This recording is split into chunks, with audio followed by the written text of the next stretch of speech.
Sorry, I'm joining this. Good So, afternoon, Chitra ji. This is Devrat. Hi, Divya. and then Welcome, yeah, Chitra ji. I think you know most of others. Mr. Rajiv Datta, For sure, Mr. yes. Sharma, Mr. Yes. Rakesh Khanna, and then Yes. Nandini, of course. Chitra ji. Yeah, hi. Hi. Hi. Hi. Chitra, thank you very much for taking up this Accepting. responsibility and as a speaker. This No, is it's nice. my pleasure. I'm so glad to be able to speak. Thank you for inviting me. Uh, It is Probably you can start in few seconds. David. I think so. It's already Take, 5. take your breath and then start. yes. So should we start in about 1 minute?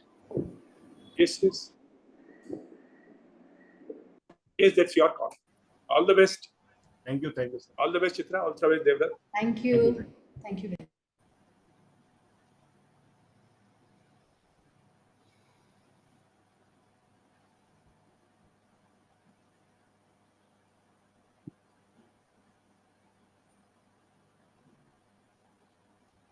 So thank you for everyone for joining this session. Good afternoon, and a warm welcome to all of you. My name is Devrat. I'm an advocate practicing before Supreme Court of India, and I'm delighted to be your host for today's session. We are thrilled to have such a distinguished audience for the 5th International Virtual Mediation Summer School 2024, presented by Nivaran in collaboration with the Commonwealth Lawyers Association and Singapore International Mediation Center. The summer school, which runs from July 26 to August 6th, is designed to bring together legal professionals, mediators, and academics from around the world to discuss and learn about various aspects of mediation. Each day we cover different topics essential to the field, from the fundamentals of mediation to the nuances of online mediation, ethical considerations, and future of mediation in the light of international conventions. As many of you know, mediation is a process that embodies the spirit of collaboration. Unlike the arbitration or litigation, mediation focuses on understanding and working together to find a resolution. This approach has gained significant traction globally due to the effectiveness in resolving conflicts in less confrontational and more cost-effective manner. Today's session is particularly special as we have the honor of learning from Ms. Chitra Narayan's extensive experience. With over 25 years of experience as a lawyer, mediator, and independent arbitrator, she has a wealth of knowledge in corporate commercial law, transaction advisory, and dispute resolution. This experience informs her current work in arbitration, mediation, and conciliation, making her insight invaluable to us. Since 2005, Ms. Narayan has mediated a wide range of disputes, including matrimonial, workplace custody, commercial disputes, partition disputes, shareholder disputes, and business disputes, including family business disputes. She is an accredited mediator with the Tamil Nadu Mediation and Conciliation Center, annexed to the Madras High Court since its inception. She is a founder partner of the Foundation of Comprehensive Disputes Resolution, which is also called FCDR, which is located in Chennai.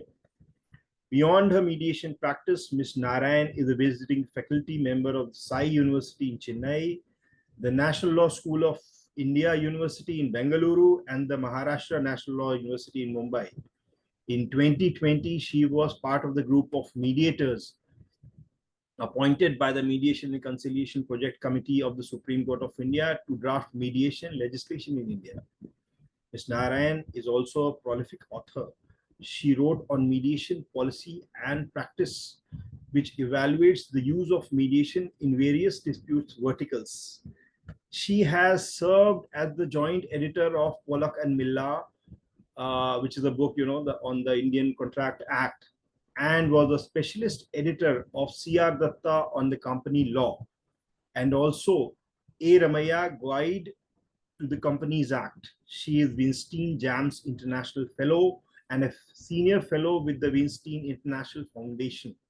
Ms. Narayan's presentation today will delve into Singapore Convention of International Agreements resulting from mediation. It also covers its scope of application and also future of mediation, where she will share her insights and extensive experience with us.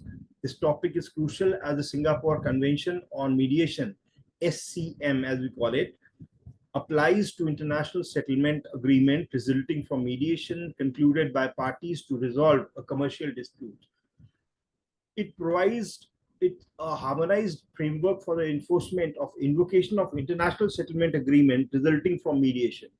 The SCM has been designed to serve as an essential instrument in the facilitation of international trade and in promotion of mediation as an alternative and effective method of resolving trade disputes. It ensures that an international mediated settlement agreement reached by the parties becomes binding and enforceable under a simplified and streamlined procedure. This contributes to the development of a mature, rule-based global commercial system.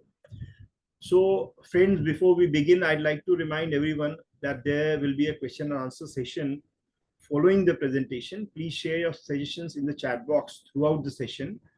We will address them during the question and answer segment. This is an excellent opportunity to engage directly with our esteemed speaker. So I encourage all of you to participate actively. Now, without further ado, let's welcome Ms. Chitra Narayan. Mr. Narayan, Ms. Narayan, the floor is yours. Thank you very much. Good evening to everyone. And thanks to Nivaran for having invited me to speak today. Will I be able to share, Devrat?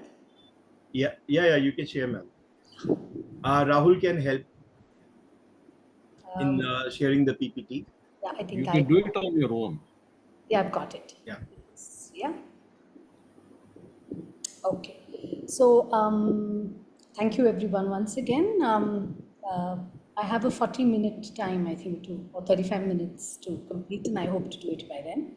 So the UNCITRAL, which is the United Nations International Commission for Trade and Law, works on harmonizing or uniformizing, making sort of a common substantive laws for that can be used or adopted by countries, so that trade is harmonized, everyone knows what their rights are. And in 2014, the United States, so the UNCITRAL has two working groups, or three working groups, and the second working group had completed its its research on an earlier assignment, and the United States in 2014 suggested that there could be work done by the working group 2 on an international model law for mediation. And this suggestion was welcomed by Working Group 2. They approached the Commission and they were given permission to start working on it. The UNCITRAL has had two instruments earlier. One is the Model Rules for Conciliation, which is of the year 1980, which is what we have adopted in Part 3 of our Arbitration and Conciliation Act. When I say our, I mean the Indian Arbitration and Conciliation Act. Part 3 has the rules for conciliation. These were really envisaged as rules between parties who wanted to attempt conciliation or mediation to resolve their disputes, and this gave a framework within which they could work. This was made into a policy document in our country. In 2002, there were the international conciliation rules that were prepared by the UNCITRAL, but there was no agreement on how one could enforce a settlement agreement that was international and commercial in nature. So this effort by the UNCITRAL in 2015 was to be an attempt to see what they could do. And people weren't, the folks in UNCITRAL or the working group 2 weren't very hopeful about what they would come out with. And so the remit to them was to see what they were able to do. In fact, they did not even say that they would work towards a convention or a model law. It was left to them to finally come up with an instrument that they thought was appropriate. What they came out with is the United Nations Convention on International Settlement Agreements resulting from mediation, and the UNCITRAL Model Law on International Commercial Mediation and International Settlement Agreements resulting from mediation.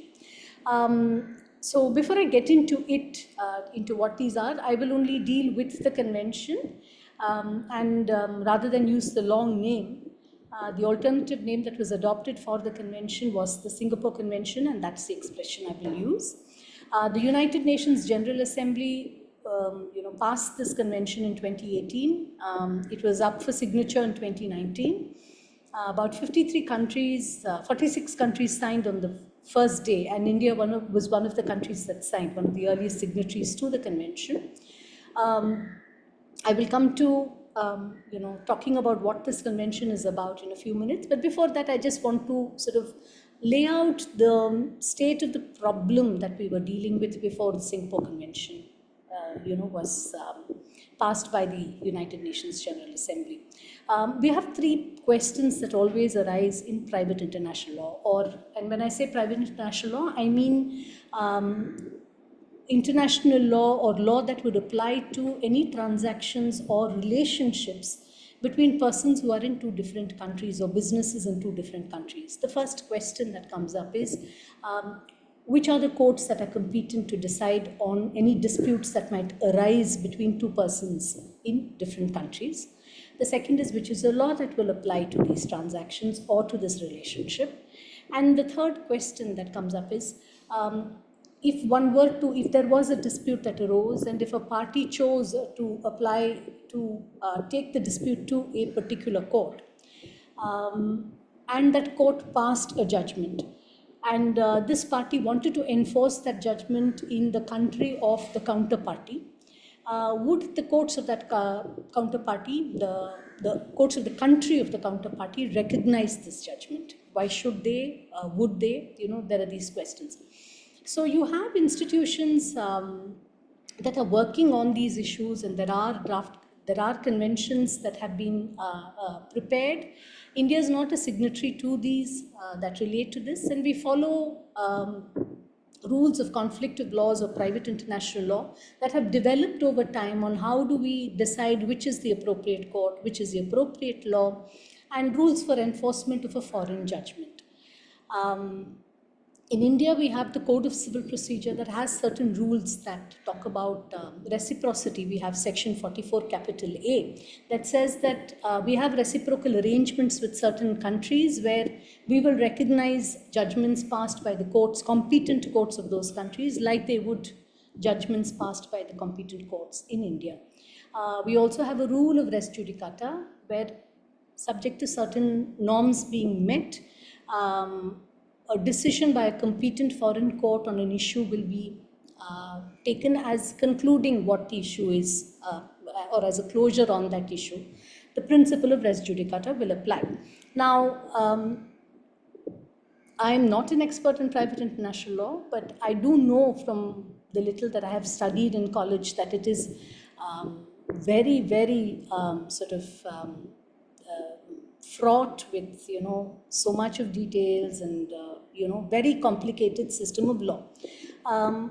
In the context of arbitration, the attempt was made to cut through all of this by having special conventions that would deal with the recognition of foreign arbitration awards. And we had the Geneva Convention and Protocol, and thereafter the New York Convention. And the framework of rules that have developed under the New York Convention have ensured that an award that is passed in arbitration proceedings that take place in a country other than one's country, that is called a foreign award, that sets out the rules on which that foreign award will be recognized and enforced in a different country. So in the context of international relations, international transactions, parties are able to choose, if they have disputes, to go for arbitration. They identify the place where the arbitration will take place, which is called the seat of arbitration. And there are rules that will decide if there is a challenge to the arbitration or how the arbitration will be conducted. All of these, there are rules that a framework of rules that have been settled. And so what the New York Convention is able to do in the context of arbitration is to cut through all these complicated rules of private international law to ensure enforcement of an foreign arbitration award.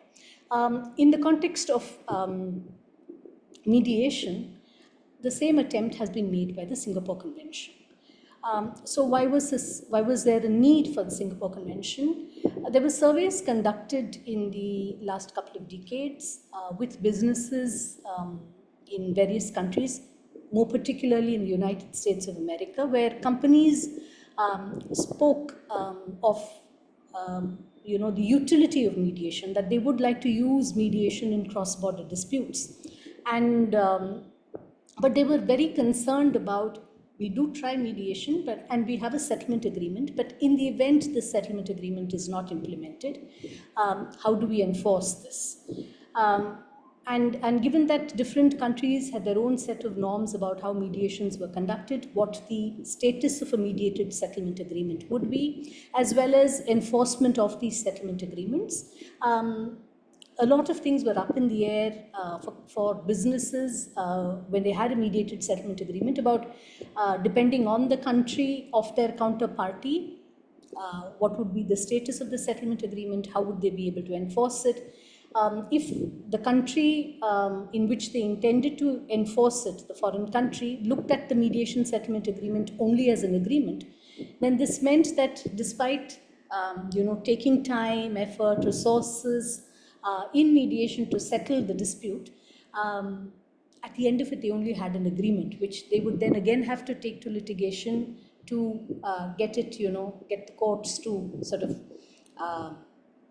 identify what the issues were, come to a finding that yes, these are the rights, these are the obligations, and then enforce their rights under the agreement. And so businesses said, if we had a system for enforcement of international mediated settlement agreements, it would give us confidence in using mediation in cross-border disputes. So these were the two. The other attempt, of course, was like the New York Convention, to have standardized norms in terms of which there would be enforcement of a mediated settlement agreement. So we have the Singapore Convention. The Singapore Convention has been ratified by, I think, 14 countries, and the Singapore Convention was set to come into force if 6 countries ratified it. So the Singapore Convention is in force. India, like I said, signed the Singapore Convention but has not ratified the Singapore Convention. We have recently passed our Mediation Act of 2023. The Mediation Act of 2023 deals with international commercial mediations. But because India has not ratified it, it does not intend to ratify it immediately. Our government has said that they would like to see how the Singapore Convention is implemented, what are the issues that could come up with the implementation of the Singapore Convention, and then our government will consider whether they wish to ratify the Singapore Convention. So the Mediation Act, though it deals with international commercial mediation, does not incorporate the principles of the Singapore Convention, and I will talk about how there is a divergence there, and what that would mean for international commercial mediations in India. So what we see on the screen is the slide talks about what the rule was as far as the model law on international commercial conciliation in 2002 was. Article 14 said on the topic of enforcement, it said if parties conclude an agreement settling a dispute, that settlement is binding and enforceable, and what is in the box brackets and in italics was an option to the enacting state to decide how they would wish to enforce it. So the manner of enforcement was up in the air. If we look at domestic laws either said that mediated settlement agreements, and when I say domestic laws, I mean, in countries, in various countries, it said that the mediated settlement agreement could be enforced as if it were an agreement. So some of the countries had that as the rule. The UK is an example.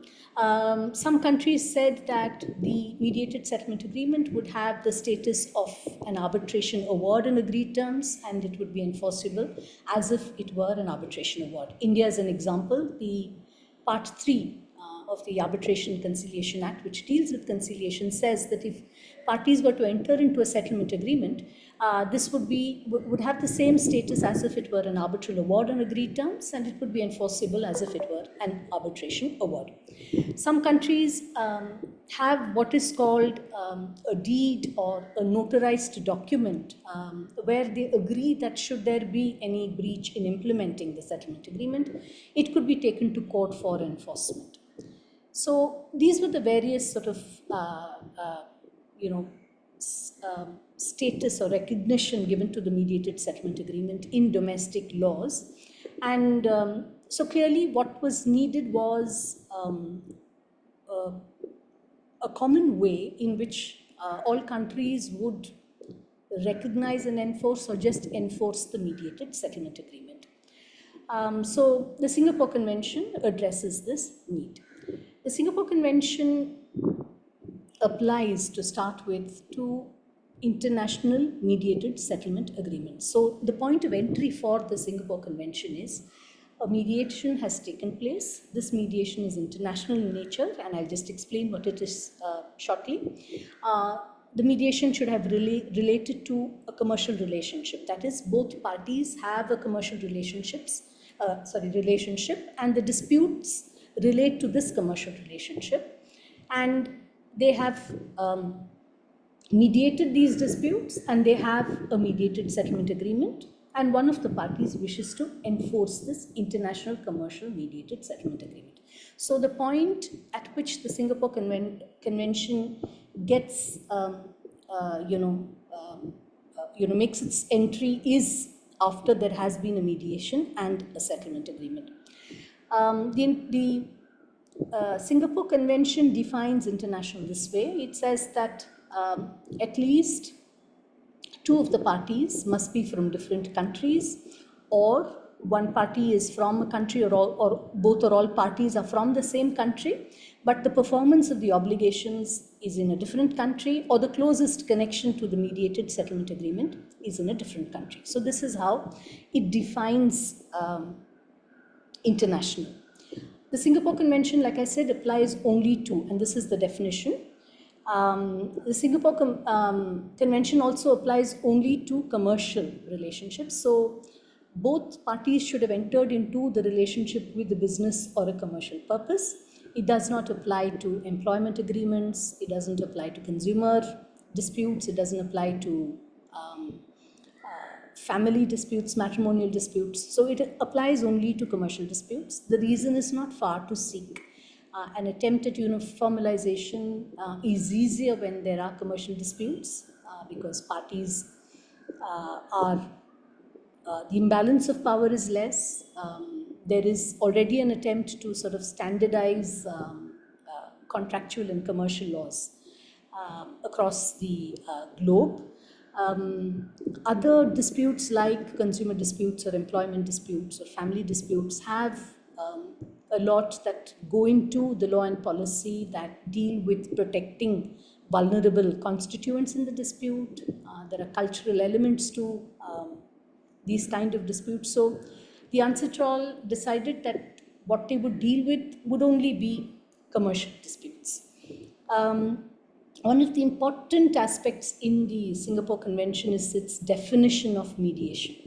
And earlier, UNCITRAL used the expression conciliation, but they decided to do away with that expression and adopt mediation instead, because the world over they found that this was the expression that was more popular. They define mediation as a process, irrespective of the expression used or the basis upon which the process is carried out. And I'll pause here just to make the point that you can call it conciliation, you can call it assisted negotiation or facilitated negotiation. It would still be mediation, and mediation is sort of the catch-all expression, so long as the parties are attempting to reach an amicable settlement of their dispute with the assistance of a third person or persons who lacks the authority to impose a solution upon the parties to the dispute. So it's a very functional definition. It's a broad definition. It could be the court referring a case to mediation. The definition would still apply. So insofar as us in India, and I'm sure in other places, this confusion about is mediation and conciliation the same thing, all of that is now done away with. So there are two purposes to the Singapore Convention. The first is that if there is an international commercial mediated settlement agreement, and I'm going to stop using the expression international commercial. So if there is a mediated settlement agreement, and one of the parties is not implementing the mediated settlement agreement, the counterparty can take this mediated settlement agreement to the courts or the competent authority of the counterparty or the courts in the place where the subject matter of the mediated settlement agreement is, and ask the courts in that country to use the backing of the state to enforce or direct the counterparty to implement the settlement agreement. So that's called the sword function of the Singapore Convention. The Singapore Convention also has a shield function, and the shield function is this, that if the counterparty were to take the dispute that was resolved in the mediated settlement agreement to a court and initiate litigation or arbitration on that dispute, this party could take the mediated settlement agreement, place it before the arbitral tribunal or the court, and inform them that, look, the very dispute that has been brought to you for determination has been settled by us by means of a mediation. Here is the mediated settlement agreement, and this litigation or this contentious proceeding need not continue because that has been resolved. When this is taken to the court, either for the sword function or the shield function, the competent authority will evaluate the settlement agreement, and they will evaluate it on the basis of grounds that are set out in Article 5, and we'll just go through them in a little bit of detail. And there are two categories to the grounds that are available. The grounds in sub-article 1 of Article 5 are grounds that the counterparty against whom the mediated settlement agreement is sought to be enforced can raise to say that you cannot enforce the settlement agreement because it is hit by the grounds that are set out in sub-article 1 of Article 5. Sub-article 2 of Article 5 places the responsibility on the courts of the enforcing country to evaluate independently the mediated settlement agreement on two grounds. And they will evaluate it on those two grounds, and if they find that it falls afoul of those grounds, then the court will not enforce the mediated settlement agreement. So, put simply, the mediated settlement agreement is taken to the court of the country where it is sought to be enforced. The court will evaluate it on the grounds that are there in Article 5, and if it passes the test of these grounds, then the court will enforce the mediated settlement agreement. The Singapore Convention doesn't say how it will be enforced. But my assumption is that following what was done in the New York Convention, this will be enforced as if it were a decree, as if it were a judgment of the court. Right? So if we could, so let's spend a little time looking at what these grounds are in Article 5. So the first ground is that so Article 5.1 says the competent authority of the party to the convention where relief is sought under Article 4 may refuse to grant relief at the request of the party against whom the relief is sought, only if that party furnishes to the competent authority proof that a party to the settlement agreement was under some incapacity, b, the settlement agreement sought to be relied upon is null and void, inoperative or incapable of being performed under the law to which the parties have validly subjected it, or failing any indication thereon under the law deemed applicable by the competent authority of the party to the convention where the relief is sought under Article 4. They can refuse to enforce the agreement if the settlement agreement is not binding or is not final according to its terms or has been subsequently modified. Or the obligations in the settlement agreement have been performed or are not clear or comprehensible, or if granting relief would be contrary to the terms of the settlement agreement. So these are what I would call grounds that relate specifically to the settlement agreement. The next set of grounds in E and F relate to how the mediation was conducted. So I have said that the point of entry of the Singapore Convention is at the time that a mediated settlement agreement has been entered into and is not being implemented. So the Singapore Convention by itself does not deal with how is the mediation conducted, who is the mediator, is this person trained, what are the standards that were followed in the mediation. So the Singapore Convention does not engage with any of these aspects. But in grounds E and F, there is a limited sort of play for mediation standards as being contexts or situations when the enforcing court will not enforce the mediated settlement agreement. So let's see ground E. The court will not enforce, or the competent authority will not enforce the mediated settlement agreement if there was a serious breach by the mediator of standards applicable to the mediator or the mediation, without which breach that party would not have entered into the settlement agreement. Or there was a failure by the mediator to disclose to the parties circumstances that raise justifiable doubts as to the mediator's impartiality or independence, and such failure to disclose had a material impact or undue influence on a party, without which failure that party would not have entered into the settlement agreement. So what is required in grounds E and F are this, and there is a certain degree of overlap in these two grounds, but what is required in these grounds is this, that there must be a failure or a breach of mediator standard, and this failure should have resulted in the party agreeing or entering into the settlement agreement.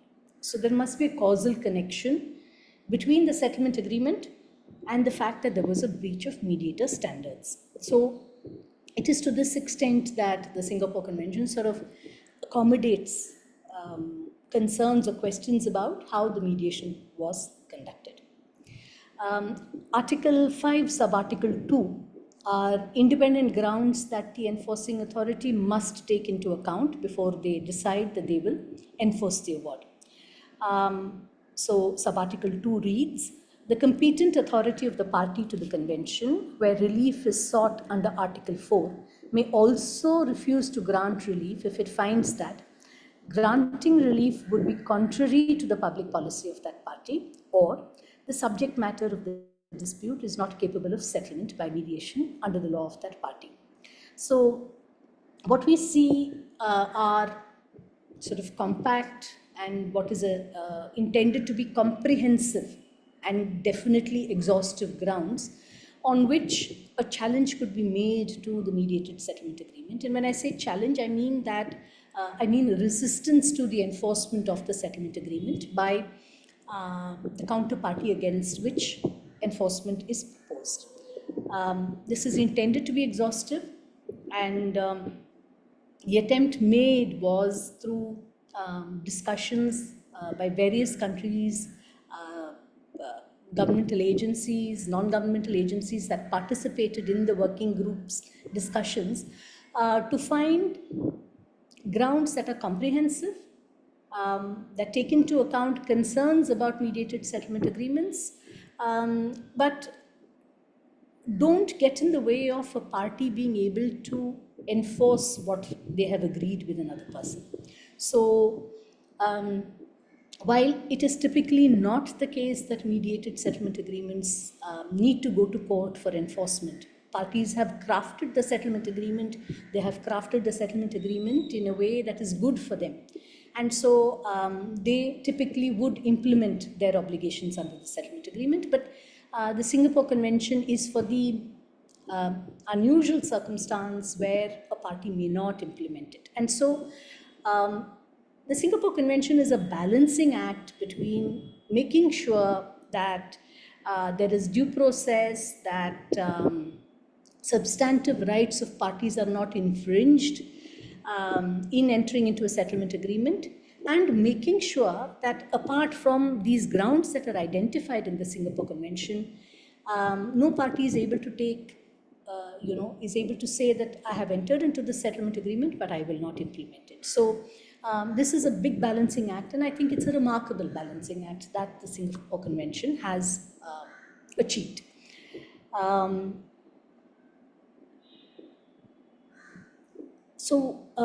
When I spoke earlier about the Singapore Convention and the rules under the Singapore Convention making, its entry only after the mediated settlement agreement is entered into, the Singapore Convention, apart from the two grounds that I referred to and Article 6, does not concern itself with the mediation process per se. So, can one challenge the mediated settlement agreement? Convention doesn't really deal with that, right? So when I say can one challenge, what I mean is, the Mediation Act in India, for instance, sets out about 4 grounds on which the settlement agreement can be questioned.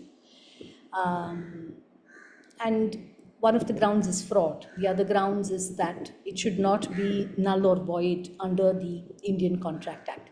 So domestic policies could have, domestic policies relating to mediation could have grounds on which a person who has a party to the settlement agreement or a third party who has an interest in the subject matter is able to question or challenge the settlement agreement. Now, the Singapore Convention leaves it to the policies of domestic policies of countries about what they would do about something like this, whether they will allow a challenge to a mediated settlement agreement or not. But what Article 6 does is to say that if there is a parallel application or a claim that impacts the enforcement of the settlement agreement that is pending in another court or before another authority, the norm is that the enforcing authority will stay their hands and will say, let us wait for the outcome of that challenge, of the proceedings there.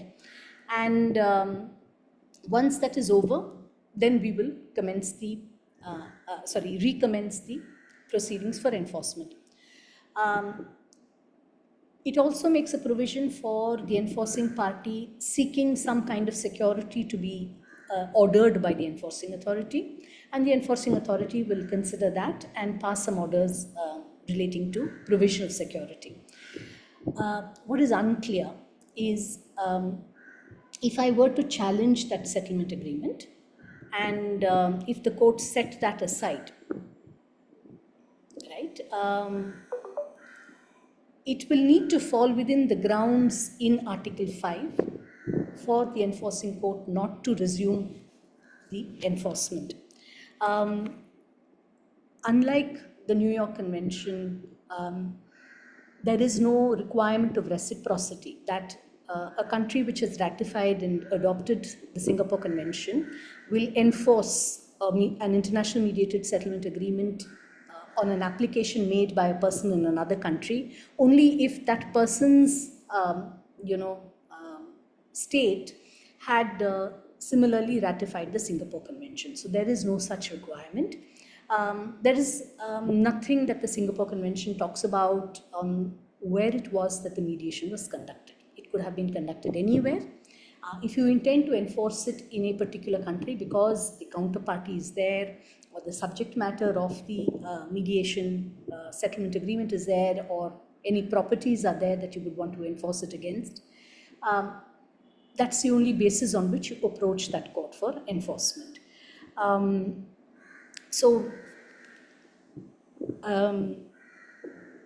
a lot of questions have been sort of asked about what do we do if there is a challenge? Can the challenge to the mediated settlement agreement under domestic policies be wider than what is there in the Singapore Convention? I believe it can be wider. So this is sort of the framework of the convention. Just one point that I wanted to make was the reservations that are allowed under the convention. There are only 2 reservations that are allowed that a party may make when they accede to the Singapore Convention. The first is that they could say that the Singapore Convention will not apply to government disputes. And the second reservation they could make is to say that we accede to the convention, but when parties want to for the Singapore Convention to apply to mediated settlement agreements, we will need the parties to opt into the Singapore Convention, or to say that, yes, we agree that the settlement agreements that we're arriving at will be bound by the Singapore Convention. So these are the 2 reservations that are allowed for the parties, and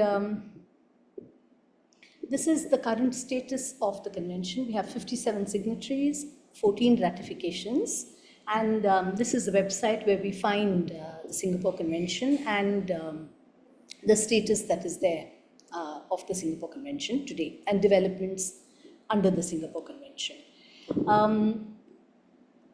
Just a few minutes on our Mediation Act. So the Mediation Act 2023 makes a reference to international mediations, but these will apply only to commercial mediations. The requirement for the Mediation Act to apply is that the mediation must take place in India. So the place of mediation must be in India. Apart from that, what it says is that for any mediations that take place in India, including international mediations, the mediated settlement agreement can be challenged, and it can be challenged on 4 grounds. One is fraud, the second is corruption, the third is impersonation, and the fourth is that while this is not framed as a ground for challenge of the mediated settlement agreement, there is a requirement under the law that the mediated settlement agreement should not be null or void, should not be an agreement that is null or void under the Contract Act. So you see there is a variance, in how the Mediation Act approaches international commercial mediations. It requires that the place of mediation must be in India. It allows for challenge on limited grounds. And the Mediation Act also gives the mediated settlement agreement the status of a decree, akin to a decree or a judgment of a civil court. One of the, in two situations, the Singapore Convention says that it will not apply to mediated settlement agreements. The first is that if the settlement agreement has arisen in the course of arbitration proceedings. I will just read it because the language is very particular. It says the Convention does not apply to settlement agreements that have been approved by a court or concluded in the course of proceedings before a court and that are enforceable as a judgment in the state of that court. B, it will not apply to settlement agreements that have been recorded and are enforceable as an arbitral award. Now, we have this situation which I think makes things a little ambiguous. The mediated settlement agreement under the Mediation Act has the status of a decree or a judgment of court. Therefore, would the Singapore Convention apply to such a mediated settlement agreement? I'm not sure, and I think it's not very clear. It is enforceable as if it were a judgment or decree, but it hasn't been approved by a court or concluded in the course of proceedings before a court. So I think I would like to know what all of you think about mediated settlement agreements under the Mediation Act, which automatically have the status of a judgment or decree of court. whether they would be enforceable under the Singapore Act. And so while the Indian government decided that they did not want to ratify the Singapore Convention and make a law on the basis of the Singapore Convention for India, the approach to the policy for international commercial mediations under the Mediation Act shows a lot of divergence from the framework and the norms of the Singapore Convention. And so when we do decide that we want to ratify the Singapore Convention, there's going to be a lot of work sort of undoing what has happened so far or reconciling what has happened so far, the jurisprudence that develops until that time with what the Singapore Convention says. What are the criticisms of the Singapore Convention? The first is that the Singapore Convention really doesn't take into account how mediations are conducted, what standards have been followed for mediations, who these mediators are. And the Singapore Convention allows, as a part of reservations, allows for a country to say that the parties or the constituents in that country need to opt in for the Singapore Convention to apply. And so, why are you sort of still making it optional? A good sort of set of criticisms or problems with the Singapore Convention you will find in the questions that the UK government had raised with certain respondents. This is available online, where questions were asked about what these respondents thought about implementing the Singapore Convention in the UK. There are a lot of sort of questions asked. One question, for instance, is that assuming under domestic law, a certain agreement will not be enforceable. And I would take the example in India of an agreement where the compensation is in the nature of penalty. Our law doesn't permit that. Now, because it is a settlement agreement, does it mean that the court in India must disregard Indian law on the subject and enforce it? So these are sort of the questions that have come up.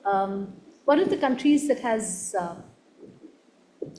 implemented the Singapore Convention, has ratified and has made it a part of its domestic law is, surprise, surprise, Singapore. So the Singapore law would give you a framework of how domestic law would look when it's implementing the Singapore Convention. I have tried to find, but not been able to find any judgments on this aspect, and so I'm not able to say anything more on how these issues, how fraught these issues are likely to be in the implementation of the Singapore Convention. I will stop here.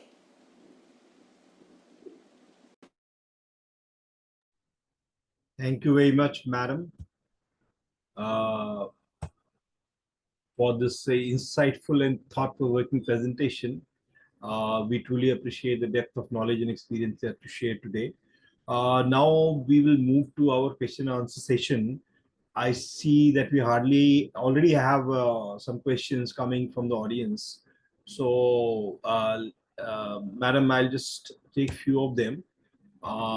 I have already informed our participants to restrict the questions only on the Singapore Convention. Otherwise, there are many general questions as well. So the first question I'm taking, Vijaya Sri is asking that can the settlement of mediation be modified at the stage of enforcement of mutual agreement by the parties? I think you're mute. You're mute. Okay. Sorry. It can be modified by the parties, I think, at any stage, but before enforcement. Here's the thing. The court will not be able to do anything in order to deal with any difficulty. I think the court's ability to deal with problems in the settlement agreement will be very limited. It enforces or does not enforce. This is my view. But I think the parties can make their adjustments, rework the agreement. I think that addresses the question. Now the second question is from Suvarna S. Ganu. Suvarna is asking, the grounds in Article 5 tend to create scope for the implementing party to resign from its commitment in a confidential process of mediation. Is this understanding correct? If not, could you please elaborate?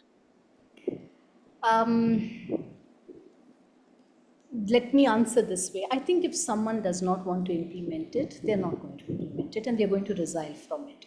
And I think the attempt in Article 5 is to allow space, allow the space for a person to question this agreement on very serious grounds. When we have a settlement agreement that arises from a mediation, it is in its essence an agreement, but it is also the resolution of a dispute. And when this agreement straddles these two characteristics, I do believe, I mean, this is my view, that there must be scope for the court to have some oversight on what the settlement agreement is. Remember, this is a private process.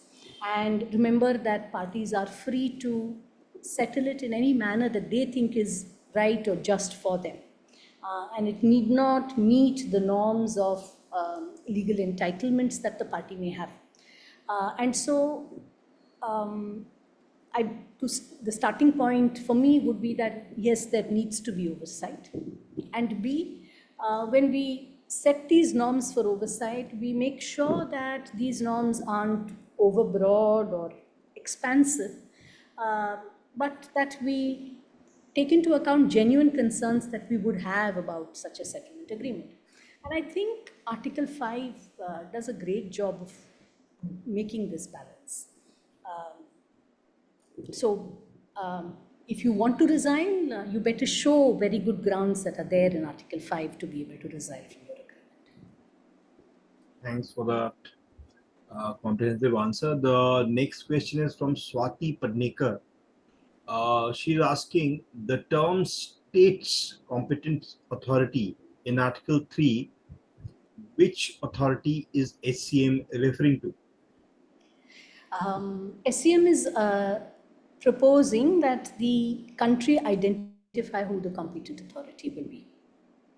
So if one were to look at the Singapore Act, which implements the Singapore Convention, they have identified the High Court and the Court of Appeal. They have also, now if I were to take the judgment, if I were to take the mediated settlement agreement and utilize the Singapore Convention in its shield function, I would take it to the particular court where the dispute has been filed. So that court would have the jurisdiction to enforce or not enforce the settlement agreement in its shield function. And therefore, the expression used is competent authority, and the domestic law will need to identify what this competent authority will be. Thank you for that answer, madam. Now, Partha Sardi Mandadi, he is asking that how fraud takes place in MSA, which is mediated settlement agreement, when mediation is voluntary and negotiated between the parties. Fraud could take place in a mediation in the same way in which fraud takes place in any agreement. We have, the mediators facilitating these discussions.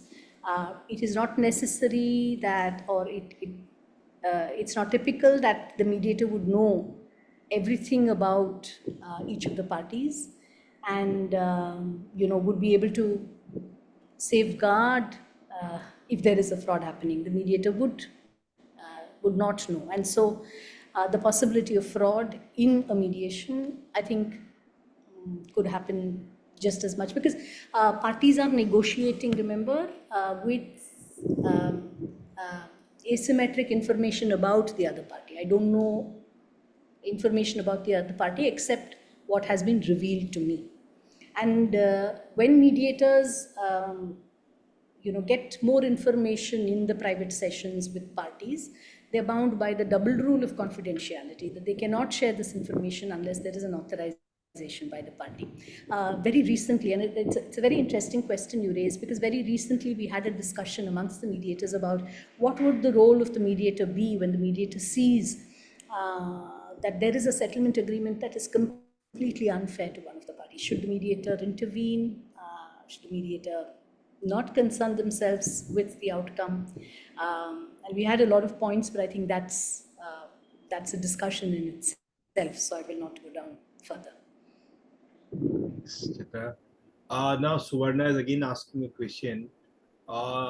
In view of Article 5, what is the role of the mediator when it comes to ensure that the settlement agreement is enforceable? There is a formal requirement under the Singapore Convention, which is that the mediator or the mediating institution or the service provider authenticate and give a certification or an authentication that the settlement agreement that has been entered into between these parties arose out of mediation proceedings. Okay, thank you. Nitya Joshi is asking, what according to you is the reason behind India not ratifying the Singapore Convention, having signed it yet? While we cannot unforesee the cons you mentioned, but a considerable step towards the enactment is the actual need of the hour. Yes, I agree. The reason that the government gave before the parliamentary committee was that this was a young convention and yet to be sort of implemented in many countries, and that they would like to see how the implementation of the Singapore Convention panned out. What were the issues that came up?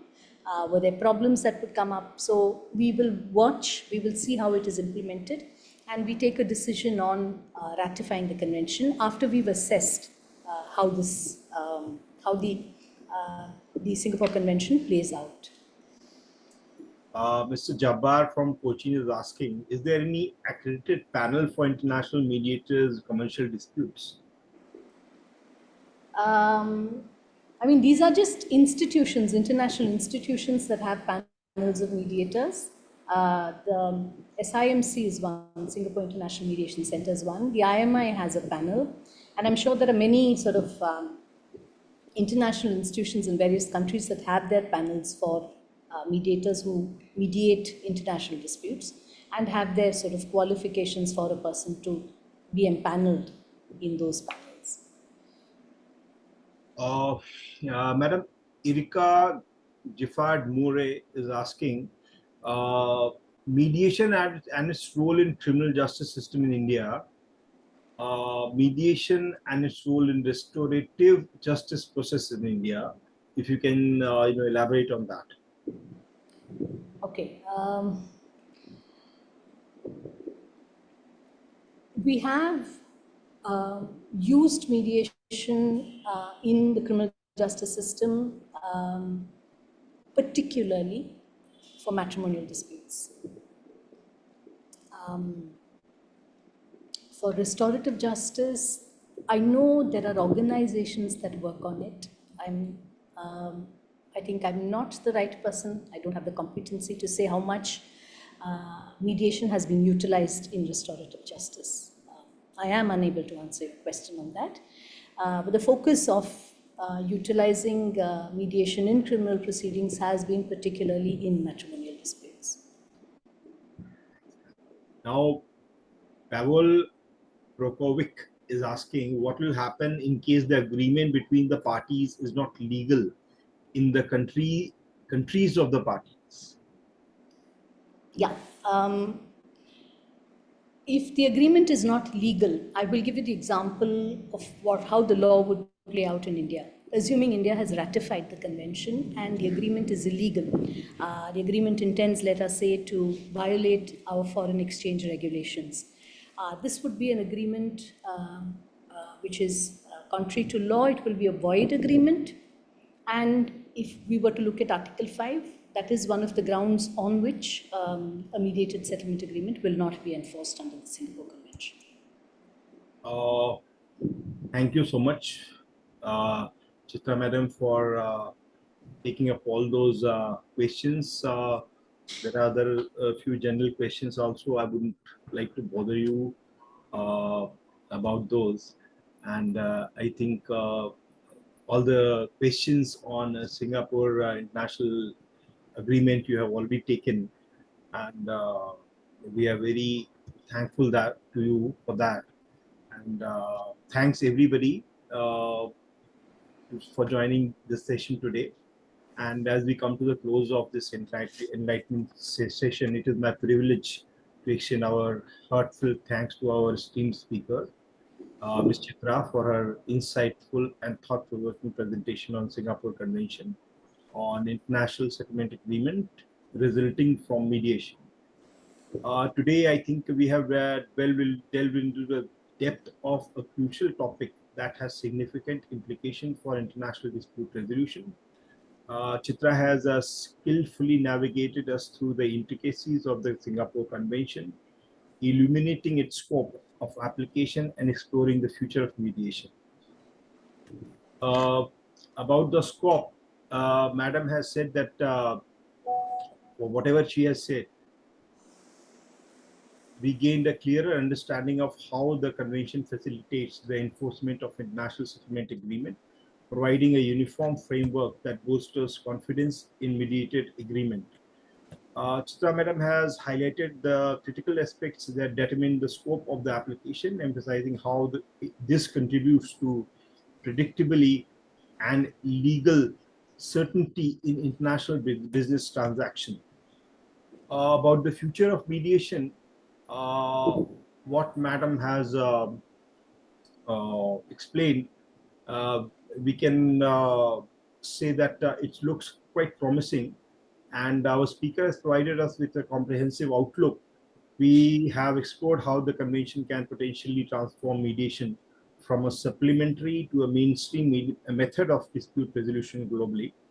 The anticipated growth and accepted of mediation driven by the convention is set to offer an alternative that is not only efficient but also cost effective and less adversarial. The practical implications of Singapore Convention cannot be overstated. Chitra has also shared valuable insight on how businesses and legal practitioners can leverage this tool to resolve dispute amicably. The emphasis on the mediation's role in preserving commercial relationships and fostering a cooperative spirit amongst parties is particularly noteworthy. On personal note, I found Chitra's discussions on practical implications of the Singapore Convention particularly compelling. It has broadened my perspective also on how we can apply mediation more effectively in our own context. The potential of mediation to reduce the adversarial nature of disputes, resulting and promote a more collaborating approach is truly inspiring. Now, as we move forward, let us take the insight gained today to apply them in our professional practices in whatever field we are, whether we are businessmen, advocates, or legal practitioners. The Singapore Convention represents a significant step towards a more harmonious and efficient global dispute resolution framework, and we all have a role to play in its success. So once again, thank you, Chitra Madam, for sharing your expertise and insights with us. Your contribution has undoubtedly enriched our understanding and inspired us to think more deeply about the role of mediation and international dispute resolution. Thank you, everyone, and for the participation. Let us continue to engage, learn, and collaborate as we navigate the evolving landscape of international mediation. And now for tomorrow, I'll just inform that there is a slight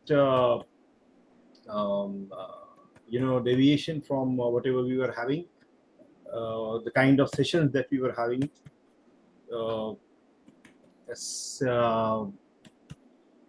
in the last 4, 5, 6, 7 days.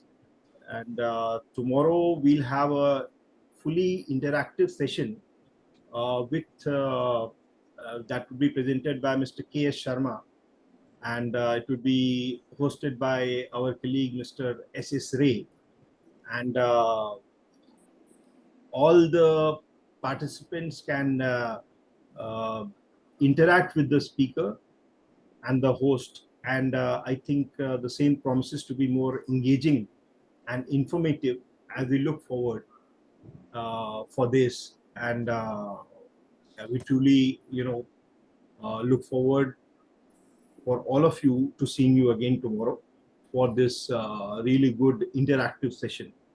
And parting, I would like to thank Rahul also and his team for the excellent technical assistance, ensuring everything ran smoothly today. And thank you everyone, and have a great Sunday, and let's meet tomorrow. Thank you. Thank you. Thank you, Chitra. Thank you, Devrat. Thank you. Thanks. Thank you, everyone. Thank you, Devrat. Thank you, sir. Chitra, for such a nice talk. Thank you. Great one. Thank you very much. Thanks. A lot of concepts of Singapore Convention was cleared. Even I was not aware of much of the things. Thank you, Chitra. Thank you, Chitra. Thank you so much. Very useful. Very, very useful to all of us. Thank you. I'm grateful. Thank you.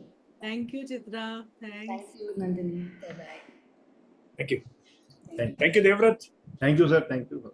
Thank you, Devrat. Thank you. Thank you, Very Devrat. well conducted. Well conducted. Very well conducted session. Thank you, sir. Thank you, madam. Thank you. Great, sir. Take care. Right, sir. Thank you, sir. Bye-bye.